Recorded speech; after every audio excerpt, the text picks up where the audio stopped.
Okay, so let's talk about the practice of the week 3 challenge.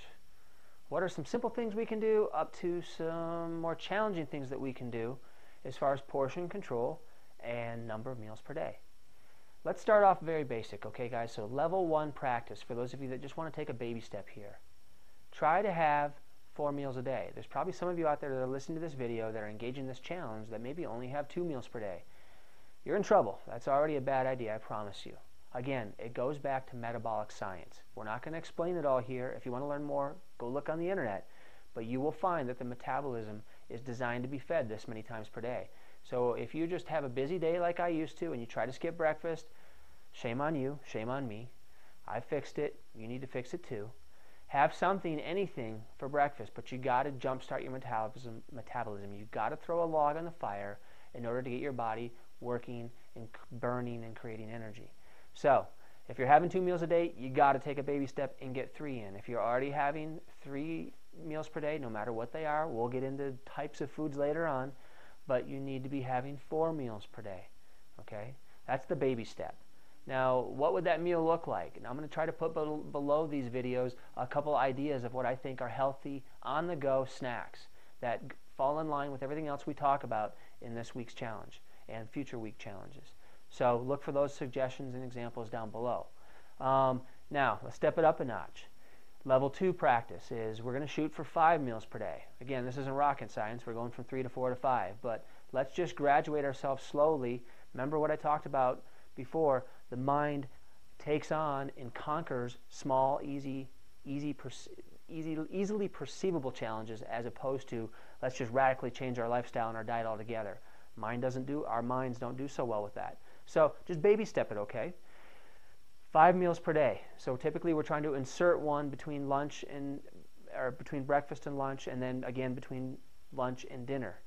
That's a very easy, common practice with a lot of people that know about new concepts in metabolic science and fitness and physiology and health and weight loss and wellness. This is actually kind of common knowledge for a lot of those people. So let's get on board with these guys. Level 3 challenge. Let's take it a little higher. I'm not going to push you to have too many other meals per day. You can have 5 or 6. I'm going to be happy if you guys are eating 5 or 6 meals per day. You choose, you decide, whatever.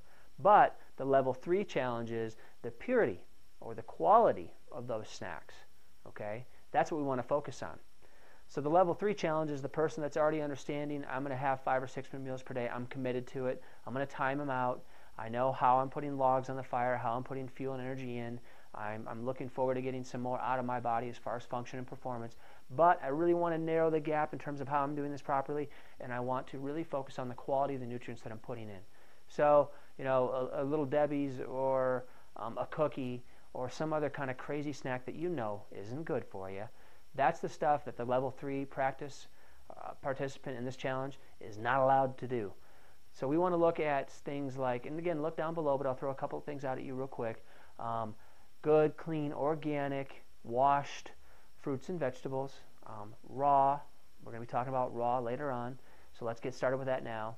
One of my favorite snacks are nuts and seeds. I love cashews, almonds. A lot of these things produce a lot of good energy content to the body. They stabilize your blood sugar. They keep you kind of functioning at a peak performance level without any of those dips and valleys in your energy level or your alertness or mental clarity, etc., which is very important for me. So let's practice that. Level 1, level 2, level 3. You pick where you're at, or you can graduate throughout the week. But that's what we want to do this week. And we want to stay focused on hydration, and we want to stay focused on our carbohydrate intake in the evening. So again now, watch this. If you're combining weeks and we're doing 5 or 6 meals per day this week and we're looking at the quality of the nutrients that we're putting in, would we want to have a fruit or a vegetable later in the evening based on the week 1 challenge? What would you say? You're going to want to put the vegetable in the evening. Why? Because the vegetable has a lower carbohydrate count than the fruit does. So how do we arrange this properly when we're doing level 3 practice for the week 3 challenge? We are going to go ahead and maybe have a fruit type snack, not a fruit roll up, but a real food by God, a food out of the ground, off the tree type nutrient in the morning, because it does have a high carbohydrate intake. We want that big dose of good clean energy. But then as we get to around the 4 or 5 o'clock mark, when I usually have another snack to get me towards dinner, I'm going to try and have some other type of vegetable, nut, or seed, because the carbohydrate or the sugar content of that is much lower than the fruit. You see how this all fits together? Pretty cool, huh? All right, so go practice. Have fun. Leave me some comments or questions down below. And hope you guys are enjoying. Look forward to seeing you next week.